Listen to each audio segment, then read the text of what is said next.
You love the style of classic motorcycles, but are they the right bike for you?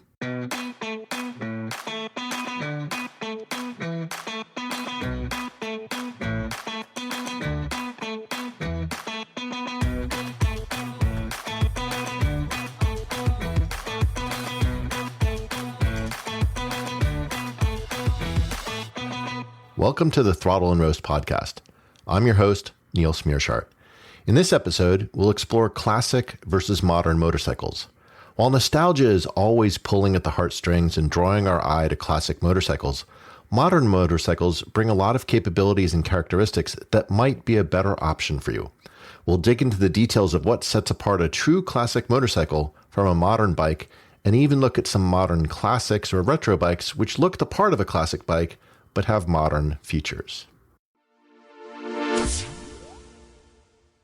So let's start with style, because this is probably what most people think of when they're describing a classic bike. It's an image in their mind of what that bike looks like.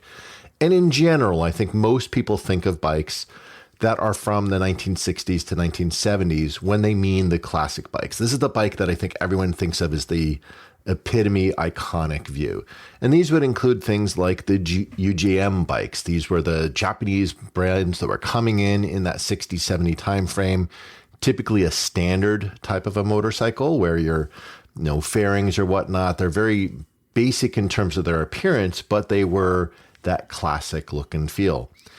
Cruisers, a lot of cruisers also sort of fit into this classic looking style, and this is why they're such a popular option, certainly here in the United States. Many of those bikes of that era also have a lot of chrome and polished metals, as this was part of the style of all vehicles of that time period. Another aspect that I think most people think of when they view a classic motorcycle is they do think of air-cooled engines. And by that, visually, what they're seeing is that the engine has the cooling fins running along the side of the cylinders. And this is what evokes that impression of it. As we kind of look at the difference from a classic motorcycle, a true classic meaning, and a modern motorcycle, one of the biggest things that most people start to think of is purchase price. Now, a true classic, of course, is going to be a used motorcycle. They're going to be maybe up 40, 50 years old at this point, and they'll oftentimes be available for much cheaper than a new bike is, unless it's a high-demand bike that's one that's become almost its own classic in a sense, that's high demand and therefore is commanding a premium for the motorcycle versus what it was when it was new. But in general, new bikes will cost more. Now, there are some smaller displacement ones, like the Royal Enfield line, that aren't actually that much more expensive than a used bike of the classic era. But in fact, because they still look the part, they actually kind of give you the best bang for buck. Now, let's talk about performance, because this is where you're really going to notice the difference between an actual old bike, a classic bike, and something that's a modern bike. And the reason is that old bikes don't have the advantage of modern technology. The other thing is that as the parts wear out, the performance that they may have had when new is probably not there anymore. So I'll give a few examples of what this would be. Let's start with acceleration, because this is something that is unique to most motorcycles. Motorcycles being a much lighter weight vehicle, even with a smaller engine than you would have in, let's say, a car, they are still able to accelerate pretty quickly. But if I look at an old motorcycle, they oftentimes have carburetors instead of fuel injection. And the result of that is that the carbs mean that you have to adjust them as your elevation adjusts. So they're not going to perform at the same level. If you set them, for example, at sea level and you climb up a couple thousand feet in elevation, they're not going to perform the same as they did when they were at sea level. The other thing is that they often have a lower compression ratio.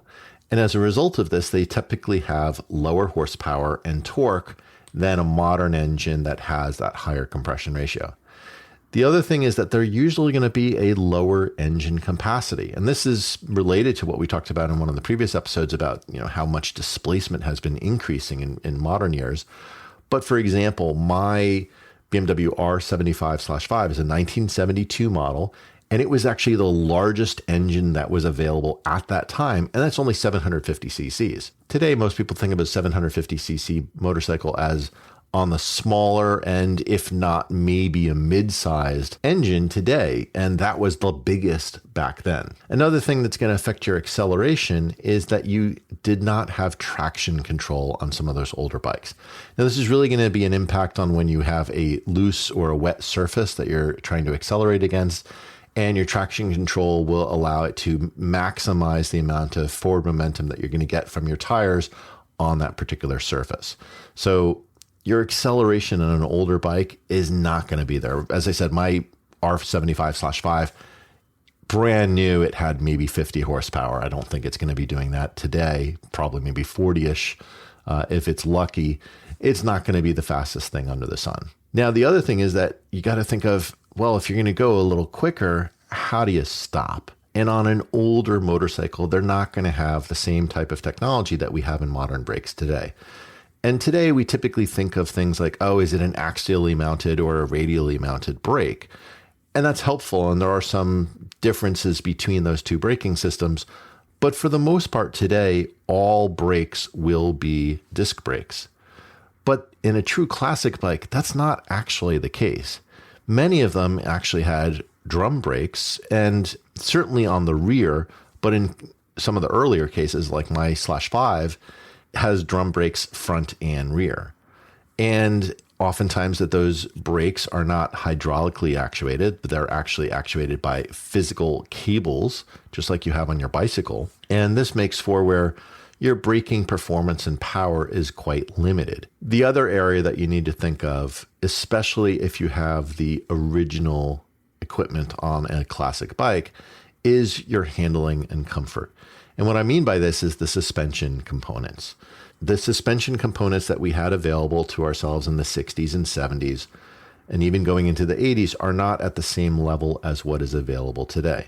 And this means a few different things. First off is the ability to be compliant over bumps, and the ability for it to deal with sort of a high speed and a low speed compression event. That is going to be different between older shocks versus new shocks. So they don't have the same capability. The dampening is not going to be as what you have on a modern bike. Even if you've refitted or refinished some of those older suspension, the components themselves are much more limited. Now, you can, of course, physically replace the same components with a modern one, and then that is not going to necessarily be as true from the shocks themselves. But even the suspension geometry is not going to be the same as you'd have onto a modern bike. The suspension in terms of its connection to the chassis and how solid that is or how spaghetti it is not going to be the same. So the bikes will not be quite as capable if you're going at a faster pace. They're not going to be as good through high-speed turns as a modern bike. Now, the final one that I'll sort of talk about in terms of from a performance perspective would be economy. And while it's not directly related into performance, it is a byproduct of it in some ways. And what I mean by that is that the running costs will be different. So first off, you have to think of that an older motorcycle in that era, they did not have quite the same level of metallurgy that we have today. They did not have the same kind of precision of manufacturing that we have today. And as a consequence, what you would have to do on some of those older bikes is they required service more frequently than a modern bike. So everyone always talks about with a modern bike, they complain if the service interval is too low. They're like, oh, it's only 5,000-6,000 miles. Well, that would be a long service interval back from the 70s and 80s. And the other element is your fuel efficiency. As I said, these bikes tend to be carbureted, and carbureted bikes aren't necessarily the most fuel efficient. It's not as precise as you're going to get with modern fuel injection. So your fuel economy tends to not be as good as a similarly engine-sized bike today. So your overall economy of these is going to be very, very different. Now, where this fits into a bit is when you start to think of the maintenance, and the classic bikes are going to fit into a couple of different elements that you have to think of for maintenance. So obviously they do need to be maintained more frequently. And if it's something simple like, oh, I need to change the oil, fine, you can get some oil and put the new oil in. But oftentimes the filters are unique to that particular bike, and they're not the standards that we typically have today of the threaded on external oil filter. So for example, on my Slash 5, it is this internal oil filter that's this sort of paper cone that's sort of connected by a little block between them, and you have to sort of stream it into a little side hole on the side of the motorcycle. Fortunately, BMW is very good about still producing parts for their older bikes, but most bikes and brands tend to stop producing parts after about 10 years after the bike has stopped its production. So you're much more limited. In fact, BMW is so good about this. One of the local dealerships here, Max BMW, a few years ago actually built a BMW R90S, which is from mid 70s. They built one completely from parts that you could actually buy directly from BMW, brand new today. And I think they did it with like 98, 99% of the parts were brand new from BMW. There was only a couple parts that they didn't have available, but they were able to build a effectively brand new classic motorcycle all from factory parts. The other part is aftermarket support. So we talked about suspension, that maybe you'd want to get an aftermarket suspension. Well, sometimes those upgrades are no longer available for a bike that's out of production. Manufacturers are going to focus on where they're going to get the most return on that, which is going to tend to be the newer bikes. So you may not have as many upgrades available for that older motorcycle anymore. The other aspect to think of is with an older motorcycle, it's not just that you say, oh, well, this bike has so many miles upon it and therefore it's worn down. But even just old age, materials break down over time. So for example, on my Slash 5, I've actually now had, and just earlier this year for the second time, I've had electrical issues that happened on my Slash 5. So about 2 or 3 years ago, the main electrical harness failed and just basically shorted out, and there was a little bit of electrical fire on the bike as I was riding along. So I had to pull over, stop, disconnect the battery to stop it. Just the materials of the particular cable holders and the insulation that was in there just wore down over time. But the bike only had, at the time, maybe 20-ish thousand miles on it, or low 20s. It's maybe 22 or so right now. And I had another one earlier this year, which was on the secondary that runs to, for example, the brake line, or so the brake lights and the headlight. And what it basically did is it failed all of my turn signals and brake lights on full bright.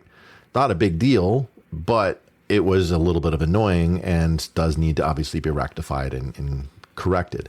So the materials will break down over time.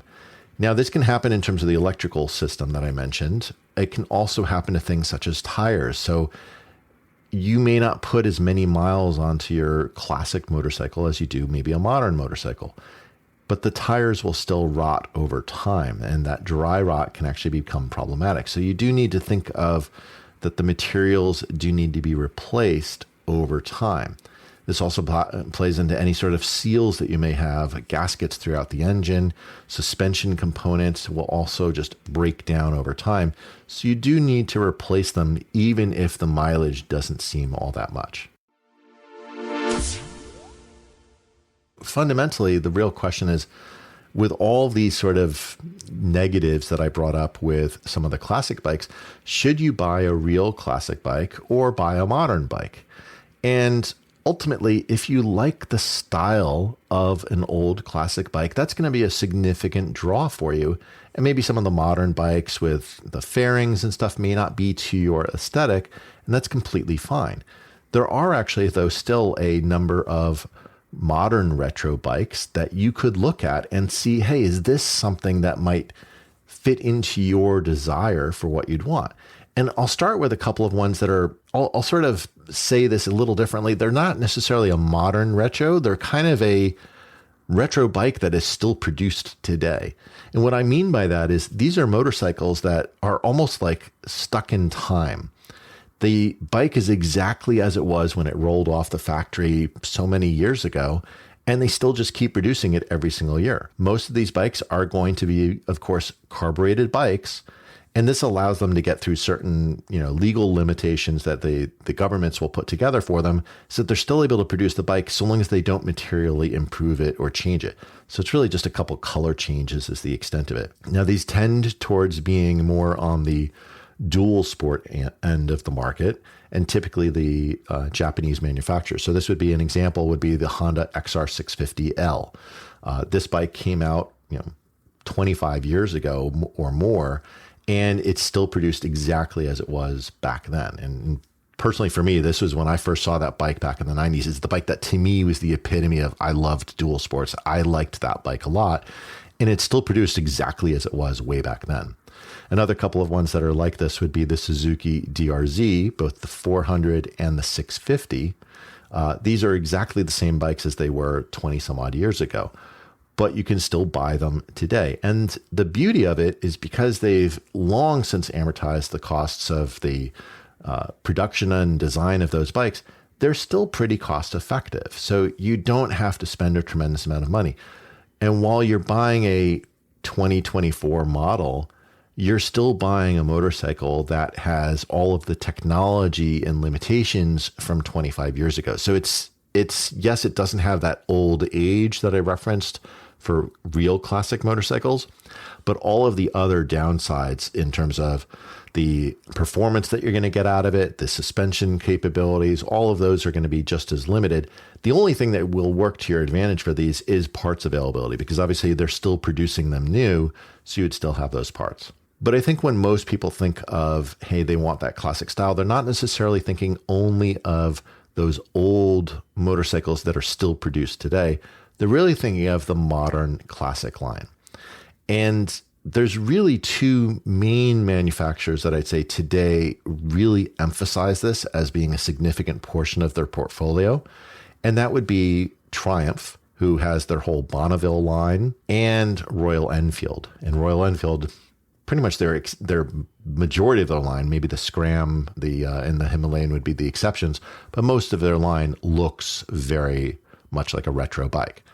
And Triumph, of course, is still going to be a little bit more of modern performance. And the reason is that they've done a really cool job aesthetically of giving the appearance of carburetors on the bike, but they're obviously still fuel injected. But they also are predominantly water cooled, and that allows them to get higher performance than you're going to get out of an air cooled engine. So the Triumphs will be the more performing of them. And you have a range between the very, very old looking bikes like the actual Bonneville, the T100, the T120, the Bobber, the Speedmaster. All of those will look very, very old. And then a little bit more of a modern edge, still with a retro feel to it, which would be things like the Speed Twin, the Street Trend. So and some of the Scramblers as well, that will have that still aesthetic that looks and harkens back to that, but still has a little bit more of a modern edge. Now, other brands, of course, still produce them, even if it's not the lion's share of their portfolio.